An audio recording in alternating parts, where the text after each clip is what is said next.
Kahit na may kumpiyansa si Irene sa kanyang pisikal na lakas, nagawa naman siyang paatrasan ni Joshua mula sa isang salpukan ng kanilang mga espada. Ngunit hindi pa dito nagtatapos si Joshua, matapos niyang magpakawala ng pag-atakeng iyon, muli na naman niyang sinugod si Irene ng walang awa.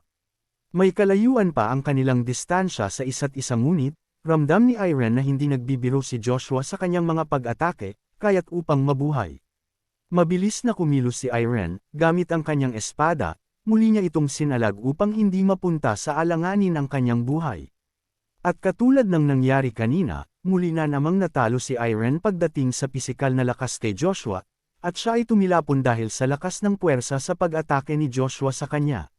Sa sandaling ito, hindi makapaniwala si Irene na siya ay taytilapon ng ganito kalayo matapos niyang salagin ang pag-atake sa kanya ni Joshua. Habang nasa ere si Irene matapos niyang masalag ang pag-atake ni Joshua sa kanya, hindi naman pinakawalan ni Joshua ang oportunidad na ito upang maglunsad muli ng pag-atake. Ngunit bago pa man niya ito magawa, gamit ang espada ni Irene, itinusok niya ito sa lupa upang magawa niyang maiwasan ang pag-atake ni Joshua sa kanya. Nang makita ni Irene kung gaano kabangis ang pag-atakeng iyon, iniisip niya na mukhang seryoso talaga si Joshua, at ang laban na ito ay hindi isang duelo para gabayan siya. Dahil matapos niyang makita ang mga pinaggagawa na pag-atake sa kanya ni Joshua, ang bawat pag-atakeng mga iyon ay mayroong mga emosyon sa bawat hampas. Hanggang ngayon, hindi pa rin malaman ni Irene kung bakit ito ginagawa sa kanya ni Joshua.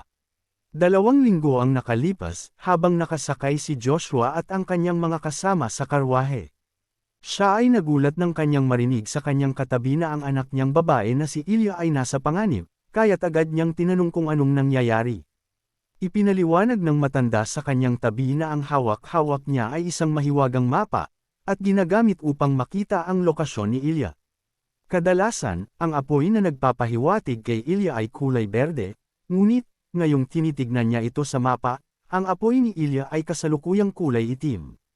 Kaya naman sa kasong ito, sa lokasyon kung nasaan si Ilya ay mayroong masiksik na magic, bilang halimbawa, mayroong posibilidad na si Ilya ay nasa espasyo na kung saan ito ay punong-puno ng hindi magandang kagustuhan ng isang demon. Nang marinig niya ang impormasyong ito na maaaring nasa kapahamakan ang kanyang anak, agad na nagsisigaw si Joshua para utusan ang tagapagmaneho ng karwahe na bilasin niya. Nang dahil sa pagmamadali, ilang sandali lamang ang kanilang kinakailangan, at sila ay nakarating na agad sa teritoryo ng robot kung saan kabilang si Perry, hindi na nagpaligoy-ligoy pa si Joshua at sinabihan si Perry na ikwento ang mga nangyari. Makalipas ang ilang sandali na pagpapaliwanag, muli nang nakahinga ng maluwag si Joshua nang masabi ni Perry sa kanya na wala siyang kinakailangang ipag-alala sa kanyang anak. Tuwang-tuwa naman si Perry, hindi niya inaakala na si Joshua mismo ang pupunta sa teritoryong ito para lamang makasigurado ang kaligtasan ng kanyang anak na si Ilya. Kaya't iniisip ni Perry na mukhang totoo nga ang mga sabi-sabi na may malambot na puso si Joshua pagdating sa kanyang anak na babae. Ang katotohanan, alam ni Emma na tutol din si Joshua sa pag-alis ni Ilya para sa paglalakbay. Dahil nang mawala ang kanyang panganay na si Carl, mas lalo pa siyang naging maalalahanin para kay Ilya. Dahil nandito din naman na si Joshua, nagkwento si Perry sa kanya para mas mabawasan ang kanyang pag-aalala. Sinabi niya na si Ilya ay isang magaling na swordsmaster, at siya ay naglalakbay kasama ng isang mystic na pusa at mayroon siyang maaasahan na kasama. Ngunit imbes na mawala ang pag-aalala ni Joshua, ito ay napalitan ng galit nang marinig niya kay Perry na ang kanyang anak ay naglalakbay kasama ang isang lalaki. Sa kasalukuyan, ayaw pa ring tumigil ni Joshua sa pag-atake kay Irene, kaya't iniisip ni Irene sa sandaling ito na mukhang walang magbabago kung pananatiliin niya lamang ang pagsalag sa mga pag-atake ni Joshua, at kinakailangan niyang baguhin ang kanyang kilos upang mabago ito. Ang naisipan na gawin ni Irene ay magsagawa na din siya ng mga pag-atake, gayunpaman, hindi ito sapat para mapatigil si Joshua. Taliwas sa inaasahan ni Irene, mas lalo pang ginanahan si Joshua, pinuri niya si Irene sa husay niya sa paggamit ng espada, ngunit dahil nadala na ng emosyon si Joshua, binabalak na niyang gamitan si Irene ng swordsmanship ng kanilang pamilya. Nang makita ito ni Irene, alam niyang wala siyang kakayahan para salagin ito, kaya't upang magtagumpay siya sa pagkontra ng pag-atake ni Joshua, naghanda din si Irene sa pag-atake gamit ang swordsmanship ng pamilyang Lindsay. Sa sobrang lakas ng swordsmanship na ito na naglalabas ng malakas na bugzo ng hangin, nagmistulang ipu-ipu ang kanilang pag-atake nang ito ay magharap. Sa sandaling makita ito ni Joshua, siya ay gulat na gulat at hindi niya malaman kung paano nagagawa ni Irene na gamitin ang swordsmanship nila na ang kanilang pamilya lamang ang nakakagamit. Nang biglang napalitan ang pagtataka ni Joshua, at mas lalo na namang tumindi ang kanyang galit, dahil iniisip niya na hindi lamang inakit ni Irene ang kanyang anak, kundi pati ang kanilang swordsmanship ay ninakaw niya. Kaya't sa sandaling ito, binabalak na ni Joshua na tapusin ang laban na ito, gagamit siya ng mas advanced pang pag-atake gamit ang kanilang swordsmanship. At dahil sa sobrang lakas ng pag-atakeng ito, ang lugar kung nasaan silang dalawa ay nagkaroon ng malakas na pagsabog, isang pagsabog na napakalaki at makikita ito sa kalayuan. Nang hamupa ang pagsabog at alikabok, naiwan si Irene na nakahiga na sa lupa. Base sa kanyang kondisyon, dito na nagtatapos ang kanilang laban at wala na siyang kakayahan na lumaban pa sa araw na ito. Samantala, habang naglalakad papalapit si Joshua para tignan ang kondisyon ni Irene, iniisip niya mukhang nadala siya ng kanyang atensyon at hindi niya ito sinasadyang mangyari. Ngunit huli na ang lahat, nang biglang may tumawag sa pangalan ni Irene, napatalon sa gulat si Joshua dahil ang tinig na ito ay galing mismo sa kanyang anak na si Ilya. Imbes na dumiretso sa kanyang ama, hindi pinansin ni Ilya ang pagtawag ng kanyang ama sa kanya, at dali-dali siyang tumakbo sa kung nasaan si Irene. Habang nakahiga sa sahig si Irene, tinanong ni Ilya kung okay lang ba siya at mag-ante lang siya ng ilang sandali, at kukuha sila ng tutulong sa kanya. Nang dahil sa kondisyon ni Irene, sinigawan ni Ilya ang kanyang ama sa ginawa niya kay Irene, sinubukan namang magpalusot ni Joshua at sinabi niyang ginagabayan niya lamang si Irene, ngunit hindi naniwala si Ilya sa kanyang mga sinasabi. Habang tinitiis ang sakit ng katawan matapos tanggapin ang pag-atakeng iyon galing sa isang magaling na swordsmaster na si Joshua. Tumayo si Irene gamit ang sarili niyang mga paa, sinabi niya kay Ilya na okay lang siya, at may kakayahan siyang maglakad mag-isa. Imbes na isumbong si Joshua sa kanyang nagawa, nagpasalamat si Irene at sinabing madami siyang natutunan sa kanilang duelo ni Joshua. Gusto namang humingi ng tawad ni Irene dahil mayroon siyang request para kay Joshua, at yun ay kung maaari ba silang magkaroon muli ng duelo at gabayan siya sa kanilang laban. Ipinaliwanag ni Irene na mayroon siyang rason kung bakit gusto niyang lumakas pa kumpara sa kanyang estado ngayon, kaya't nagmamakaawa siya kay Joshua na pumayag sa kanyang request. Ngunit bago pa man makagawa ng desisyon si Joshua, tinignan siya ng masama ni Ilya, na parabang nagpapahiwatig na tanggapin ang request ni Irene sa isang duelo para matulungan siyang lumakas pa. Kaya't sa sandaling iyon, wala nang nagawa pa si Joshua at pumayag sa request ni Irene, sinabi niya na magkakaroon sila ng duelo tuwing gabi, laking pasasalamat naman ni Irene nang kanyang marinig ito. Matapos ang kanilang laban, hindi naman maiwasan ni Joshua na makaramdam ng pagod kaya't, sinabihan niya si Emma na siya na ang bahala kay Ilya at mauuna na siyang aalis. Habang pinagmamasdan si Irene na nakikipag-usap kay Ilya, iniisip ni Joshua na mukhang dahil kay Irene, mas lalo pang amayos ang kondisyon ni Ilya. Kaya't sa sandaling ito, nagsimulang magbago ang isip ni Joshua kay Irene, lalo na at mukhang marespeto si Irene, kundi isa din siyang magaling na swordsman para sa kanyang taon. Ngunit, bago pa man tuluyang mabago ang isip ni Joshua, muli na naman siyang nagalit at sinabing hindi niya matatanggap si Irene para kay Ilya. Binabalak niya muling pahirapan si Irene sa kanilang magiging laban. Sa isang lugar, malayo sa kung nasaan sina Irene, mayroong isang kuweba mula sa napakapayapang gubat. Ngunit mula sa loob ng kuwebang ito, mayroong isang nilalang na nagtatago at may hindi magandang binabalak. Matapos niyang gamitin ang kanyang maskara, sinimulan niya itong ibalik sa kanyang mukha. Habang dinarama ang enerhiya sa kanyang katawan, iniisip niya na mukhang matatagalan bago pa man bumalik ng tuluyan ang dati niyang lakas. Nang bigla niyang naalala ang taong may kagagawan kung bakit ito nangyari sa kanya, at yon ay dahil kay Ignet, iniisip ng Clown Demon na mukhang galing sa Holy Kingdom ang swordsman na iyon dahil sa pag-atake nitong may malakas na holy power. At kung gano'n na lang siya kalakas, nakakasiguro ang Clown Demon na buhay pa si Ignet matapos ang ginawa niyang pagsalag sa pinakawalan na pag-atake ng Clown Demon. Iniisip niya na mukhang magsisimula na sa pagkilos ang mga paladin. Kaya't upang makapaghanda ang Clown Demon, binabalak niyang magpakawala ng gulo sa buong kontinente, at nang magbukas ang dimensional gap, babali sa mundo ng mga demon para maibalik ang kanyang lakas. Nang biglang may nagsalita at sinabihan ang Clown Demon na hindi siya maaaring bumalik sa mundo ng mga demon. Laking pag-iingat ng Clown Demon nang makita niya ang taong iyon, lalo na at wala pa siya sa dati niyang lakas para makipaglaban. Ngunit bigla na lamang siyang napangiti, at sinabi niyang mali siya ng inaakala, dahil ang taong nasa kanyang harapan ay walang iba kundi isang demon katulad niya. Nang marinig ito ng pari na nakilala ni Ilya sa Land of Attestment, hindi naman niya ito itinanggi at sinabing tama nga ang Clown Demon na siya ay isang demon tulad niya.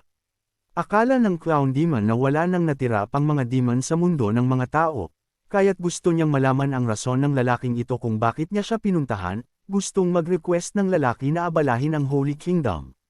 Ngunit hindi naman pumayag ang Clown Demon, at sinabing wala siyang makukuha sa panggugulong ito. Ipinaliwanag ng lalaki na dahil sa ginawa ng Clown Demon, ang Holy Kingdom ay kikilos at baka masayang ang kanyang mga pinaghirapan na plano. Sinabi ng pari na may pinapalaki siyang isang tao, gayunpaman, dito pa lamang nag-uumpisa ang kanyang plano, dahil sa bandang dulo, binabalak niyang magdemonyo ang mundo ng mga tao. Natawa naman ang Clown Demon nang kanyang marinig ito, lalo na at sa kwento tungkol sa Dragon King, ang kinahinatnan ng storya ay hindi maganda, dahil kahit na isa silang mga demon, hindi kaaya-aya ang kanilang sasapitan kung masyadong mataas ang kanilang ambisyon. Imbes na panghinaan ng loob, gumamit ng black magic ang lalaki at sinabi sa Clown Demon na kung titignan niya ito, nakakasigurado siya na maiintindihan niya ang kanyang pinaplano. Nang tumama ang black magic ng lalaki sa cocoat ng Clown Demon, hindi niya mapigilan ang kanyang tawa. Sinabi niya na ito pala ang rason, hindi niya namukha na siya pala ay nasa presensya ng isang napaka-importanteng bisita. Mas lalo pang tumindi ang kanyang tawa na para bang masayang-masaya siya sa kanyang narinig.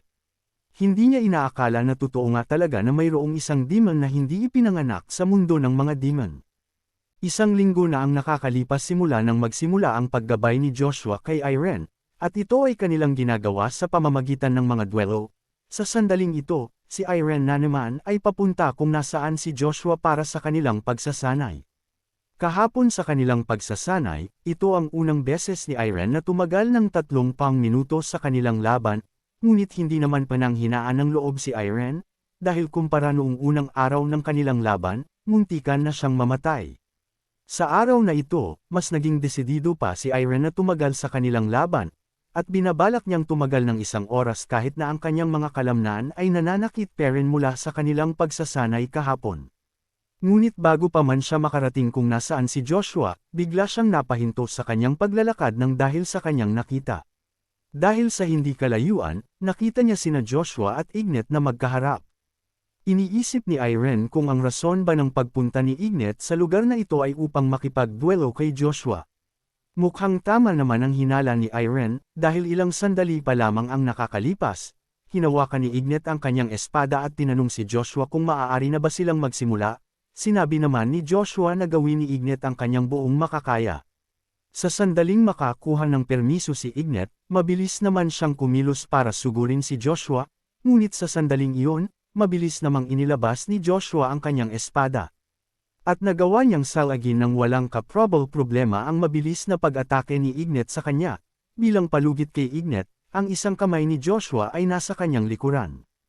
Kahit na ganito ang ginawa ni Joshua, ang kanilang laban bilang mga swordsmaster ay nasa ibang antas at hindi maikukumpara sa laban ni Irene. Dahil sa simpleng pagsalag lamang ng pag-atake ni Ignet, sapat na ito upang magsanhi ng pagsabog dahil sa lakas ng puwersa na dala ng pag-atake ni Ignet. Nang makita ni Ignet na ang pag-atakeng iyon ay madali lamang nasalag ni Joshua, hindi naman siya tumigil at nagpaulan siya ng sunod-sunod at malalakas na pag-atake. Nang mapanood ni Irene ang kanilang laban, hindi niya mapigil ang mamangha sa taglay nilang bilis. Ngunit hindi lang iyon, dahil ang kanilang mga pag-atake ay nagdadala ng napakalakas na puwersa. Ngunit matapos ang sunod-sunod na pag-atake ni Ignet, nagawa namang makakita ni Joshua ng puwang sa mga ito. Kaya't sa sandaling iyon, nagsagawa ng pag-atake si Joshua, at gamit ang kanyang mga paa, sinipa niya si Ignet at nagsanhi ito upang siya ay tumilapon papalayo. Habang si Ignet ay tuluyang lumilipad papalayo ng dahil sa pagkakasipa, agad namang naghanda si Joshua ng follow-up na pag-atake.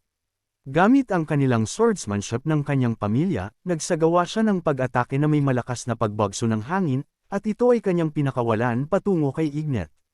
Ngunit bago pa man matamaan si Ignet, mabilis niyang ibinalik ang kanyang kahinahunan, nang sa gayon, nagawa niyang makakilos bago pa man siya matamaan, ngunit hindi lang iyon. Ginamit niya ang bug zone ng hangin para makakuha ng momentum, at nang magawa niya ito, mas lalo pang bumilis ang kanyang paglusob patungo kay Joshua. At sa sandaling iyon, nagawa niyang makapagsigaw ng sunod-sunod na pag-atake, habang ito ay mas pinapalakas pa dahil sa kanyang bilis. Ang bawat atake na kanilang pinakawalan sa isa't isa ay sobrang lakas, at ni isa sa kanila ay ayaw bigyan ng tiyan sa ang kabilang koponan para makapagpahinga.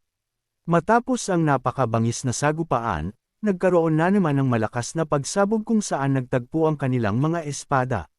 Matapos hamupa ang alikabok, ibinaba ni Ignet ang kanyang espada sa sahig, dahil sa sandaling iyon, siya ang natalo sa kanilang binitiwan na pag-atake sa isa't isa ni Joshua. Nang makita ni Joshua na ang hanggang dito na lamang ang kakayahan ni Ignet, tinanong niya siya kung mayroon ba siyang nakuha sa laban na ito matapos niyang mag-request kay Joshua ng duelo. Ngunit sa kasamaang palad, kahit na gaano pa katindi ang kanilang laban, walang nakuha si Ignet sa labang ito kahit na ano pa man ang kanyang gawin.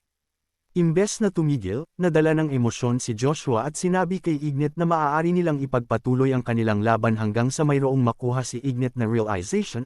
Gustong gamitin ni Joshua ang oportunidad na ito para bawian si Ignet matapos niyang talunin sa Carl sa kanilang duelo ilang taon na ang nakalilipas. Alam ni Ignet na ito ang binabalak ni Joshua kaya't gusto niyang ipagpatuloy ang kanilang laban ngunit, hindi naman tumutol si Ignet kung ito ang kahilingan ni Joshua. Ngunit bilang nakatatanda, kinontrol ni Joshua ang kanyang emosyon, at nagawa niyang kumalma bago pa man siya madala ng emosyon niya at pagbuhatan ng kamay si Ignet na wala ng laban. Nagsimulang magkwento si Joshua kay Ignet tungkol sa kanya at ang anak niya na si Carl. Sinabi ni Joshua na wala siyang pagpipilian kundi panuurin lamang ang kanyang anak habang ito ay naghihirap. Dahil matapos niyang makita si Carl na mawalan ng pag-asa matapos niyang matalo sa kanilang duelo ni Ignet, walang mahanap na salita si Joshua na maaari niyang masabi para gamaan ang kalooban ni Carl sa sandaling iyon. Akala ni Joshua magagawa ni Carl na bumangon gamit ang sarili niyang mga paa, ngunit sa bandang huli, nagsisisi na si Joshua sa kanyang hindi nagawa para kay Carl. Dahil kung mayroon lamang siyang nasabi na makakapagpagaan ng kalooban ni Carl, iniisip niya na may posibilidad na hindi nawala si Carl. Matapos magkwento ni Joshua, nakakatawa man ang sitwasyong ito ngunit, ramdam niya na para bang si Ignet ang tamang tao para ibahagi ang kwentong ito. Dahil sa bigat ng kwento ni Joshua, natahimik si Ignet kaya't nang mapansin ito ni Joshua, tinanong niya kung anong meron at bakit siya natahimik. Bilang respeto, nagsimula na ding magkwento si Ignet tungkol sa kanyang nakaraan. Sinabi niya na noong siya ay bata pa lamang, siya ay tumira sa isang abandonadong bahay kasama ang kanyang mga nakababatang mga kaibigan.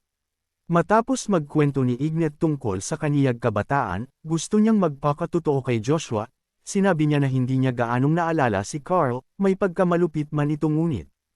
Bilang tao na humarap kay Carl, pakiramdam ni Ignet na dapat malaman ni Joshua kung anong klaseng tao siya at ano ang kanyang ninanais na buhay. Ito ang napagdesisyonan ni Ignet sa maikling panahon na kanilang paghaharap ni Joshua, kaya't naisipan niya ding magkwento tungkol sa sarili niyang buhay. Imbes na magalit ng dahil sa sinabi ni Ignet, tinignan niya ng mabuti ang mga mata ni Ignet dahil sa kanyang harapan. Ang mata, tinig, at enerhiya ni Ignet, ang lahat ng ito ay nagsasabi ng kanyang istorya, kaya't iniisip ni Joshua na mayroong napakaklarong rason kung bakit nagawa ni Ignet na marating ang kanyang kinatatayuan niya ngayon.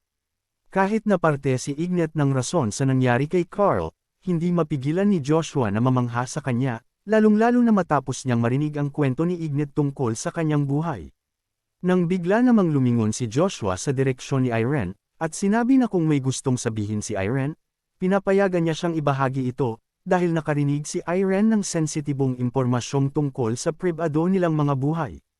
Sinabi ni Joshua na patas lamang kung pati si Irene ay magbabahagi ng kanyang kwento tungkol sa kanyang personal na buhay, ngunit hindi naman alam ni Irene kung ano ang kanyang dapat na ikwento.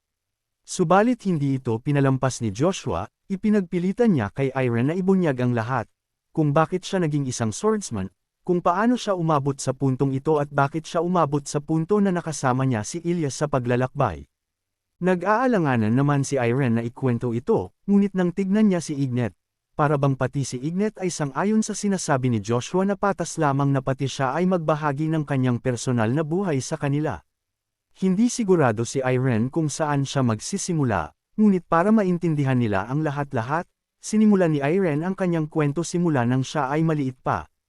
Matapos niyang ikwento halos ang buong buhay niya sa kanila, sinabi niyang ito ang mga rason kung bakit niya narating ang kanyang kinatatayuan sa ngayon. Nang marinig ni Ignet ang kwentong ito kay Irene, nagkaroon siya ng isang realization, dahil sa wakas, naiintindihan na niya kung bakit nagawa ni Irene na makakamit ng ganitong pagbabago sa lakas kahit na iilang taon pa lamang ang lumipas. At iyon ay walang iba dahil sa kanyang mga nakasama na mga kaibigan, nagawa nilang mapagtagumpayan ang mga hadlang na imposibleng lagpasan ng mag-isa.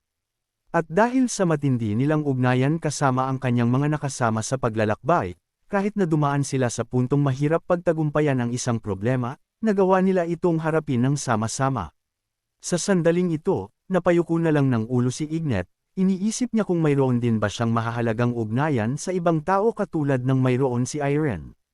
Nang bigla niyang naalala sina Anya at Gerog, na kahit tinatrato niya sila ng napakalamig, nagawa pera nilang manatili sa kanyang tabi kaya't, iniisip ni Ignet kung patuloy ba siyang lumalayo sa kanila. Matapos maisip ni Ignet na dapat niyang baguhin ang kanyang pakikitungo sa kanyang mga kasamahan, unti-unting nagliwanag ang nakasimangot na mukha ni Ignet, habang ang kanyang puso naman ay nagkaroon ng kaunting pagbabago. Sa sandaling iyon, ang apoy sa loob ng puso ni Ignet ay bigla-bigla na lamang nagliyab. Siya ay nagtagumpay sa isang aura awakening nang marinig niya ang kwento ni Irene, dahil sa sandaling iyon, nagawa ni Ignet na kilalanin ang kanyang mga kahinaan at pagkukulang. Nang makita ni Irene ang pagbabago ni Ignet, hindi niya maiwasang maguluhan sa nangyayari. Iniisip niya kung ang kanyang kwento ba ay mayroong kinalaman sa pagbabagong naranasan ni Ignet. Siya ay natutuwa sa kung ano ang naabot ni Ignet kung siya nga ba talaga ang dahilan sa aura awakening ni Ignet, ngunit ang agwat sa kanilang dalawa ay lalo pang lumalaki kumpara noon. Imbes na panghinaan ng loob si Irene dahil sa mas lalo pang lamaking agwat, mas lalo pang nagliyab ang kanyang puso, dahil balang araw, sinisigurado ni Irene na siya ay makakahabol kay Ignet. Dahil ang aura awakening ay isang bagay na napaka-importante para sa isang swordsman, binati ni Joshua si Ignet sa kanyang nakamit. Nang bigla namang tinawag ni Ignet ang pangalan ni Irene, at sinabing sumali siya sa kanilang puwersa matapos ang 3 taon. Ngunit, sinabi naman ni Irene na bigyan lamang siya ng 1 taon, dahil sa 1 taon na iyon, sinisigurado na kikilalanin ni Kun ang kanyang kakayahan at agad-agad siyang magbabalik. Nang gabing iyon, sa silid kung nasaan si Joshua, habang siya ay umiinom ng alak, hindi mawala sa kanyang isipan ang mga nangyari kanina lalo na at ito ay kanyang ikinagulat, hindi niya inaasahan na maaaring magkaroon ng aura awakening ang isang tao matapos lamang nitong makarinig ng kwento. Kaya't nakakasigurado si Joshua na magpapatuloy si Ignet sa pagkamit ng iba't ibang mga tagumpay, ngunit hindi lamang si Ignet, dahil nakatitiyak din si Joshua na darating ang araw na si Irene ay magiging isang taong kahanga-hanga. Ibinaba ni Joshua ang kanyang ulo at mayroon siyang naalala. Naalala niya ang kanyang nawawala na anak na si Carl, iniisip niya na kung hindi lamang siya nawala, alam ni Joshua na mayroon ding siyang magandang hinaharap. Nang dahil sa pag-aalala sa kanyang anak, hindi maiwasang maiyak ni Joshua, at iniisip niya kung nasaan kaya nagpupunta si Carl. Salamat sa panunood ng video. Kung nagustuhan mong manood ng mga Tagalog manhwa recap, huwag kalimutan mag-like, share and subscribe para sa susunod pang mga video.